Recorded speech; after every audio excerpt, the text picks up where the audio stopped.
दिसंबर 2017। जानकी देवी बजाज की 125वीं जयंती की तैयारियां शुरू हो चुकी थी। महाविद्यालय के कुछ छात्रों को लगा कि क्यों ना जानकी देवी जी के महान व्यक्तित्व के बारे में जानकारी इकट्ठा की जाए और उसका संकलन करके सभी छात्रों तक पहुंचाई जाए। एक एक करके छात्रों ने उन व्यक्तियों से मुलाकात की जो जानकी देवी के बारे में अधिक जानते थे।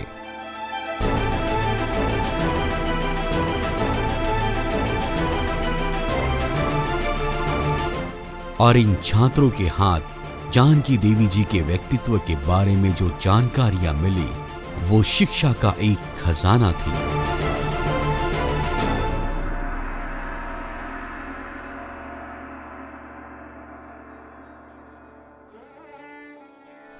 तो चलिए शुरू करते हैं उनके बचपन से।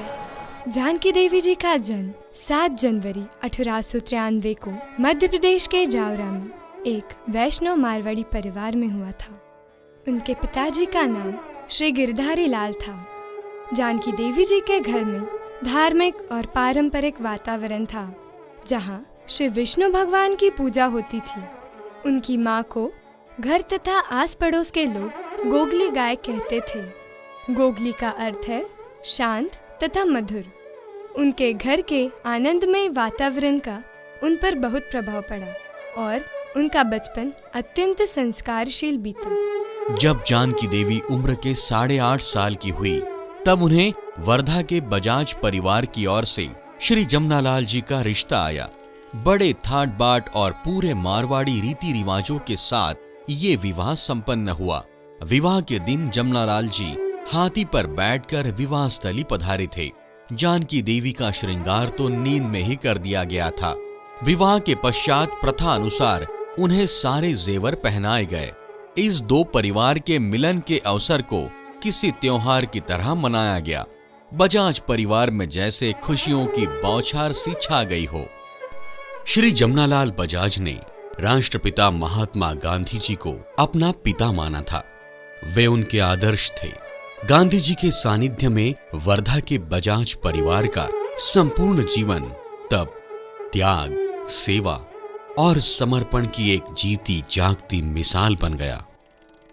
मैं समाज के हित के लिए ये संपत्ति का इस्तेमाल करूंगा। तो ये जो सोच है जमलाल बजाज जी की, तो वही जानकी देवी बजाज जी की। इतने बड़े घराने की महिला, फिर भी कभी उनके बर्ताव में ऐसा लगा नहीं कि कहीं अहम जरा भी स्पर्श उनको किया हुआ है। इसलिए सादगी जीवन में भी, स्वभाव में भी, बोलने में भी, विचारों में भी एकदम बहुत अच्छा था। जब बापू ने सभी बहनों से गहने न पहनने के लिए कहा, तब जमनालाल जी भी इस पर उनसे एकमत हुए। उन्होंने जानकी जी को चिट्ठी लिखकर गहने त्यागने का आदेश दिया। कहा, सोना कली का रूप है, ईर्ष्या पैदा करता है। जमनालाल जी की चिट्ठी तो जानकी जी के लिए वेद वाक्य जैसी थी। उसका एक एक शब्द आदेश सा था। जानकी जी इसका अनादर न कर सके। उन्होंने जमनालाल जी द्वारा लिखी चिट्ठी अपने सामने रखी और एक एक कर सारे गहने उतार कर रख दिए। ये गहनों को जो है वो तो मानते हैं ये गहनों ने बहनों को गुलाम बनाया है। जिस दिन तक, जब तक जो है बहनें इसमें से छूटेंगी नहीं, तब तक उनको स्वतंत्रता मिल नहीं सकती। आपको सरपंच बना दो या प्राइम मिनिस्टर बना दो, आप वैसे ही रहेंगे।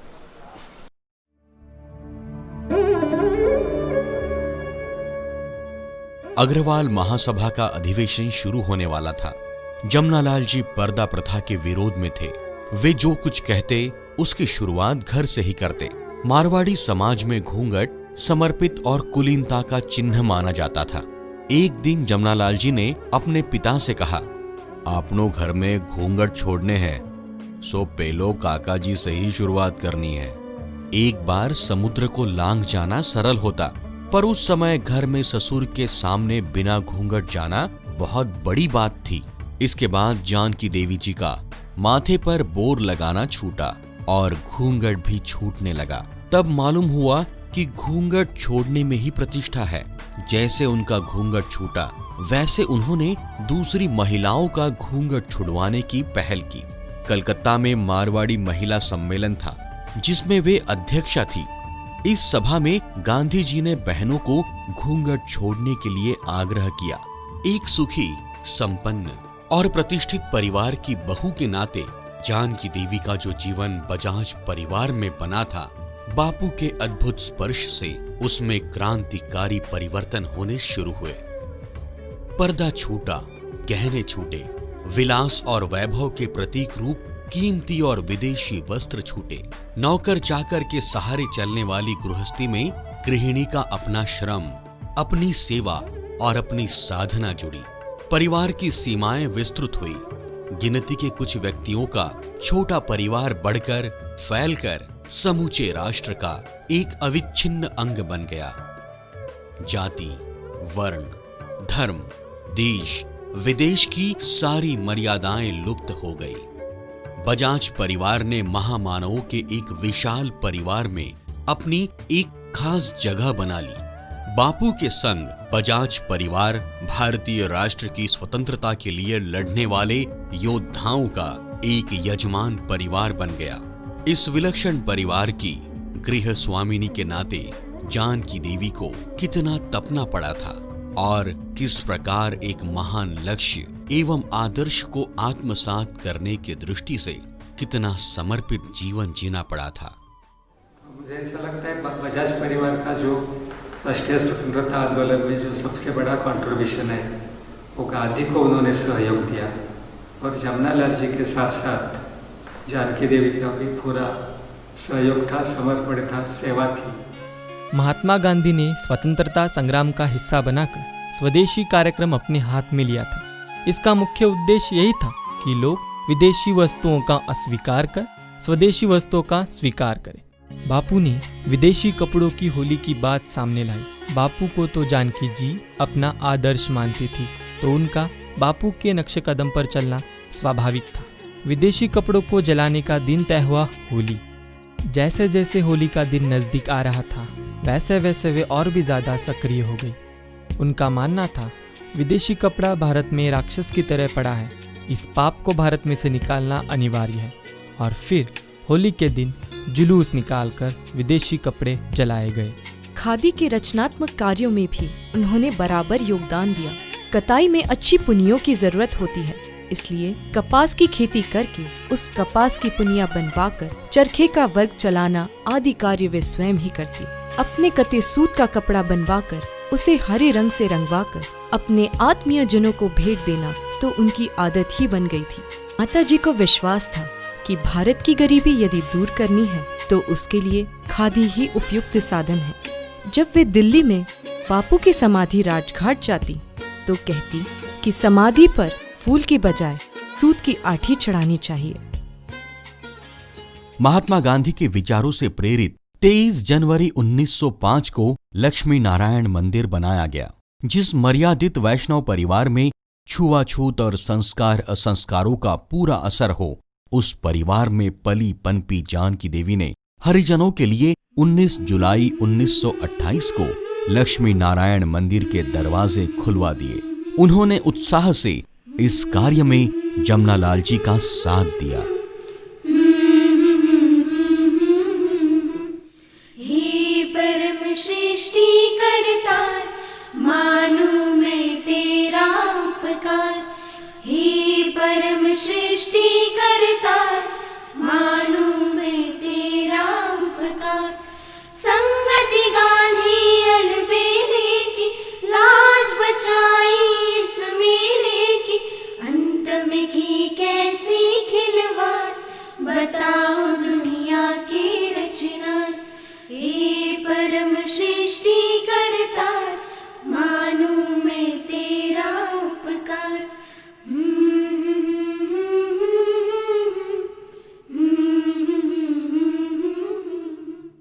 भारत के स्वतंत्रता आंदोलन में जब गांधी जी और उनके सारे नेता गिरफ्तार हो गए थे, तब जानकी जी सत्याग्रह के काम में लग गई। वे वर्धा में बहनों को सत्याग्रह में भाग लेने के लिए तैयार करती थी। इसके बाद तत्कालीन सरकार ने उन्हें गिरफ्तार कर लिया और उन्हें 6 महीने की सजा दी गई। वर्धा के जेल में कुछ दिन रहने के बाद उनकी बदली नागपुर के जेल में हो गई। नागपुर के जेल में उन्हें बहुत कठिनाइयों का सामना करना पड़ा। कुछ दिनों बाद बजाजवाड़ी, मगनवाड़ी और महिला आश्रम ये तीनों संस्थाएं जब्त हो गई। बजाजवाड़ी की 12-13 गायें भी जब्त हो गई थी। दुकान की तिजोरियां भी जब्त हो गई थी। मनुष्य जो है अंदर से बहुत मजबूत होना चाहिए। बाह्य रूप तो हर एक का अलग अलग रहने वाला है। इसलिए विनोबा जी का एक कहाना था, सब विशेषता लड़कियों को कहना होता कि कैसा है, तुम लोग नारियल बनो। कैसा? नारियल बनो, टमाटर मत बनो। यहाँ से भी लग गया फट फुट गया, जरा से हो गया फट फुट गया। अंदर से एकदम मिठास भरी हुई है, सुंदर है। बाहर का कवच इतना मजबूत होना चाहिए, नहीं तो जरा सा कुछ किया लड़कियां फट पिघल जाती हैं। तो जानकी देवी बजाज हमेशा अच्छा बोलना, अच्छा रहना चाहती थी। किसी ने कोई गड़बड़ की या गलत व्यवहार किया तो उनको नापसंद था। उनकी चिट्ठी पत्री लिखने का काम करता था। और मेरा जो पहला कहानी संग्रह जो छपा मूंगे मोती नाम से, वह मैंने आज से करीब 54 वर्ष पहले माताजी जानकी देवी को समर्पित भी किया है। वह किताब आज भी मेरे पास है, जो उन पुराने दिनों की मुझे याद दिलाती है।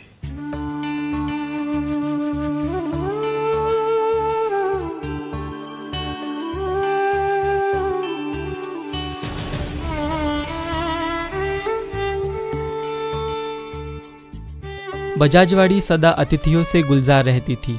भारत के स्वतंत्रता संग्राम में लगे देश के सभी महान नेतागण उनके यहाँ अतिथि हुआ करते थे। माताजी सभी मेहमानों का आदर आतिथ्य बड़े ध्यान से करती थी। उन्हें हर छोटी बातों का ध्यान रहता था, जैसे कि सरोजिनी नायडू को हरी मिर्च पसंद थी, मौलाना आज़ाद को मोटी रोटी, खान साहब के लिए खिचड़ी में खौलता हुआ घी डालना जरूरी था, पंडित नेहरू को आलू और शंकर रावदेव को भोजन के अंत में भात और छाछ पसंद था। वर्धा के आम लोग उनको बड़े आदर से माताजी कहकर संबोधित करते थे। सफेद खद्दर की साड़ी, हाथ में हरा झोला, पैरों में पुरानी चप्पल, बस यही माताजी की वेशभूषा थी। वर्धा में होने वाले प्राय प्रत्येक सभा में वे उपस्थित रहती थी। चुपके से आकर पीछे बैठ जाती थी। उन पर निगाहें पड़ते ही संयोजक उन्हें आग्रह पूर्वक मंच पर ले जाते थे। समाज सेवा और ज्ञानार्जन के क्षेत्र में वे हृदय से यथोचित सहयोग करती थी, चाहे सहयोग मांगने वाला व्यक्ति परिचित हो या अपरिचित। बहुत जगह तो वो पैदल ही जाते, अगर आसपास से जहाँ तक पहुँच सके तो हम लोग पैदल लकड़ी लिए और पैदल चले जाते। वर्धा में nobody can say that we are seeing Janaki Devi Bajaj sitting in a vehicle also. जिसका सरल हृदय नहीं, वो कितना भी महाज्ञानी हो, वो कोई भक्त नहीं बन सकता है, उसकी कोई गति नहीं। इसी दौरान छात्रों को पता चला कि माताजी विनोबा जी को टाबर कहती थी। तो टाबर का मतलब बच्चा ऐसा होता है मारवाड़ी। अच्छा, ऐसा है। वो मजाक में ये कहती थी, अरे जिसकी शादी नहीं हुई तो बच्चा ही रहता है, उसकी समझ थोड़ी बढ़ती है। मजाक करती थी। अत्यंत विरोधी थी। वो कहती थी जमनालाल जी से मैं बहुत अच्छा व्याख्यान दे सकती हूँ, क्योंकि जमनालाल जी रुक रुक कर बोलते थे। उनको डर था जो मैं बोलता हूँ वही मुझे करना पड़ेगा, मुझे तो वो डर नहीं, इसीलिए झूठ सच सब कुछ बोल लेती। जानकी देवी जी को चीजों की बर्बादी से बहुत दर्द होता था। भाजी तरकारी की सफाई करते समय डंठल छिलके निकलते थे तो उनका भी उपयोग वे किसी न किसी तरह से कर लेती थी। नींबू का रस निचोड़ लेने के बाद बचे हुए छिलकों का अचार बना लेने का आग्रह वो करती थी। वैसे ही पूजा में घी का दिया जलाने के बजाय तेल का प्रयोग करती थी। वास्तव में ये कंजूसी नहीं थी, वस्तुओं के अपव्यय से बचाने और उनका सदुपयोग करने की वृत्ति थी। इधर उधर नहीं होना, हिसाब तो हिसाब मिलना चाहिए। और खर्च भी करती थी और किसी को दिए तो हिसाब भी मांगती थी। उनका रिकॉर्ड अप टू डेट रहता था। मिलने जाते थे उनको सेवाग्राम में, हॉस्पिटल में आखिरी दिनों में थी, तो वो फल टोकरी में 50 फल होंगे, पर उसमें जो पक गए हो वही फल देगी, बाकी फल नहीं देगी। क्या? तो ये उनकी वृत्ति थी, मतलब किसी तरह से चीज खर्च ना हो ज्यादा, किफायती हो। तो अपने जीवन के लिए भी था और व्यवहार के अंदर भी था। 10-20 रुपए देना तो बहुत मुश्किल होते थे उनको, पर करोड़ रुपए चेक पे साइन करना कोई दिक्कत नहीं। किसी को दिए तो एक पैसा भी नहीं छोड़ती थी, और मुंबई जाके लाख रुपए का दान इमीडिएट एक क्षण में दे दी थी। ऐसा अजीब स्वभाव था। 11 फरवरी 1942 को जमनालाल जी की मृत्यु हो गई। गांधी जी को बुलाया गया। जानकी जी को रोता देख गांधी जी उनके पास गए और कहा, जानकी, तुम्हें अब रोना नहीं है, तुम्हें तो हंसना है और बच्चों को भी हंसाना है। जमनालाल तो जिंदा है, जिसका यश अमर हो उसकी मृत्यु कैसी। जमनालाल जी की मृत्यु के बाद जब वे अपनी प्रथाओं के अनुरूप सती होना चाहती थी, लेकिन गांधी जी के समझाने के बाद में कि सती होना तो असली सती तो वो है जो कि अपने पति का छोड़ा हुआ अधूरा काम पूरा करने के लिए अपना जीवन होम दे, वो सती है। उन्होंने अपने जीवन में त्याग किया, उसका जरा भी उनके चित्त पर कहीं पर भी अहंकार नहीं था, वो त्याग सहज था उनके इसमें। तन तो जलकर खाक हुआ, पर मन को मिला विश्वास रे।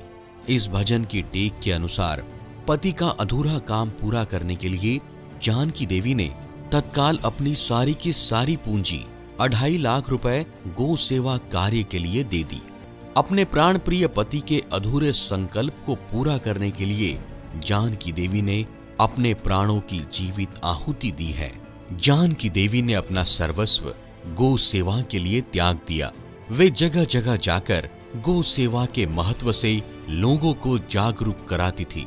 बापू का कहना था, गौ सेवा कार्य स्वराज्य प्राप्ति से भी अधिक कठिन कार्य है और भारत को यदि जीवित रखना है तो गायों को बचाना ही होगा। इसीलिए जानकी जी की इस कार्य में बहुत निष्ठा थी।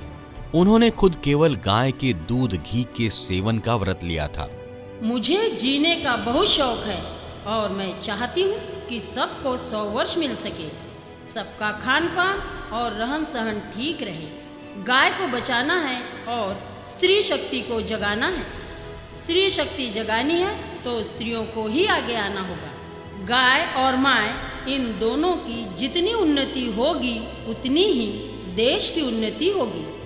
बजाज परिवार की विनोबा जी के प्रति बड़ी भक्ति थी। उसमें भी माता जी आगे ही थी। विनोबा उनके भाई थे। वे अक्सर पवनार जाया करती थी। भूदान आंदोलन में वे उनके साथ आंध्र प्रदेश, राजस्थान, बिहार, बंगाल आदि क्षेत्रों में लगातार घूमी। भूदान में कुओं का महत्व समझकर उन्होंने कूपदान आंदोलन शुरू किया, जिसमें हजारों नए कुओं का निर्माण करवा दिया। जो उन्होंने देखा कि नदी से औरतें 1-1 किलोमीटर पानी लाती थी, वो उन्होंने देखा। कूप नलिका देना चाहिए या तो कुएं देना चाहिए। उनके पुत्र श्री कमल नयन जी बजाज के देहावसान के समाचार पर भी उन्होंने जिस शांति और धैर्य का परिचय दिया, उससे ये स्पष्ट होता है कि वो सामान्य मानव से ऊपर उठ गई थी। समय पर पड़ा तो एकदम कठोर, कुछ भी नहीं ये बेटे के मृत्यु के समाचार सुने, पहले तो जवाई के समाचार सुने। श्रीमन नारायण जी जो थे पहले, उनका है ट्रेन में ही देहांत हो गया तो भी शांत रहे। बेटे का क्या तो भी शांत रही। जो उनकी वृत्ति एक अद्भुत सन्यासी की जैसी थी। समाज का नवनिर्माण मानवीय मूल्यों के आधार पर हो, ये माताजी की हार्दिक अभिलाषा थी। भावुक होकर भी वो निर्भय है। चरय वैती, चरय वैती, बस चलते रहो, ये उनका संदेश रहा है। इसी अंतर्मुखी क्रांति का प्रतीक रही सरल हृदय की मूर्ति जानकी देवी जी को उनके समाज के प्रति सेवा भाव के लिए भारत सरकार द्वारा 1956 में पद्म विभूषण उपाधि से नवाजा गया। जमनालाल बजाज फाउंडेशन द्वारा, जिसके अध्यक्ष श्री राहुल जी बजाज हैं, 1980 में माताजी के नाम से स्त्री तथा बाल कल्याण के क्षेत्रों में अमूल्य योगदान देने वाले व्यक्तियों को जानकी देवी बजाज पुरस्कार से हर साल नवाजा जाता है।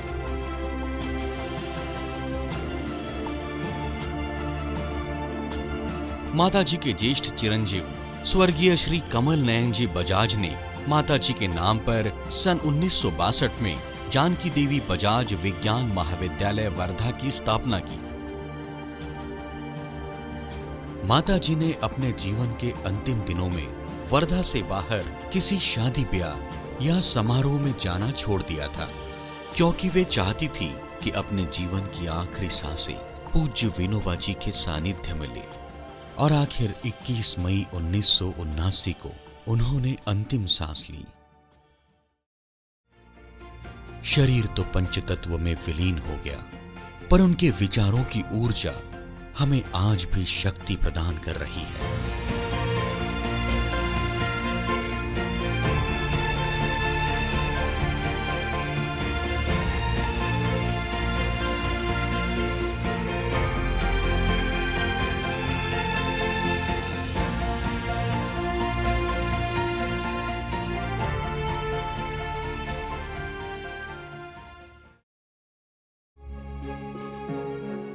We, along with the students, revisited the historical places in Wardha and its vicinity and interacted with the people who have spent their life moments with Mataji. It was a great experience working overall as a team from so many days और definitely हम लोग इतना सब research किया, जानकी जी के बारे में इतना नॉलेज मिला हमें, तो आई विश कि हम अपने लाइफ में उनकी कुछ तो भी टीचिंग्स इम्प्लीमेंट कर सके। We got to see various historical places that were touched by footsteps of Janaki Devi ji as well as various Indian leaders. यह एक्सपीरियंस हमारे यादगार रहा। इससे हमें जानकी देवी जी के बारे में और वर्धा के इतिहास के बारे में बहुत कुछ जानने का अनुभव मिला। We are very glad that we are part of this project and want to thank our college. While working on this documentary, we got a chance to visit Bajraj Bhavan and many such places where Mata Janki lived her life. ये बहुत ही अच्छा अनुभव रहा। इससे हमने सीखा कि ज्ञान केवल पुस्तकी ज्ञान से संबंधित नहीं, बल्कि जीवन के अनेक पहलू में हम कैसे बर्ताव करें, वही सही ज्ञान है। We were deeply inspired by her personality. पिछले कई दिनों में हम माँ जानकी को बहुत अच्छे से जान गए। हम सब ने इस डॉक्यूमेंट्री में टीम वर्क किया, हमें बहुत मजा आया। माता जानकी की जीवन यात्रा को पढ़ने और समझने में जो आनंद मिला, शायद वो कहीं और ना मिला। मुझे यह बात मालूम पड़ी कि जानकी देवी जी बहुत धनवान थी, लेकिन उन्होंने जिस प्रकार अपना सादगी भरा जीवन जिया, उससे मैं बहुत प्रभावित हुआ और ये एक्सपीरियंस हमें लाइफ टाइम याद रहेगा। Undoubtedly, we have understood the simplicity she possessed, and no doubt it would create a better impact on my life. It was a really great experience to be a part of this project. And for sure, I got the motivation that I needed in my life. We will try to implement her values in our life. At last, I would like to say that it was one of the best moments of my college life. हम सबको proud है कि हम उस college में पढ़ते हैं जिसका नाम जानकी देवी बजाज कॉलेज ऑफ साइंस। महापुरुष के व्यक्तित्व को नई पीढ़ी और आम लोगों के सामने लाने में विद्यार्थियों की इस टीम में मैं भी शामिल रही। यह एहसास सुखद और संतोषप्रद रहा। इस अवसर पर हम पूरे शिक्षा मंडल को विशेष रूप से अध्यक्ष श्री संजय जी भार्गव और प्राचार्य डॉक्टर ओम महोदय का धन्यवाद मानते हैं। साथ ही साथ डीजीसी कम्युनिकेशन के सचिन जी घोड़े और हर्षल जी घोड़े, जो इस महाविद्यालय के भूतपूर्व विद्यार्थी भी रह चुके हैं, उनका हमें महत्वपूर्ण सहयोग मिला। How truly Bapu had said that a small body of determined spirit fired by an unquenchable faith in their mission can alter the course of history.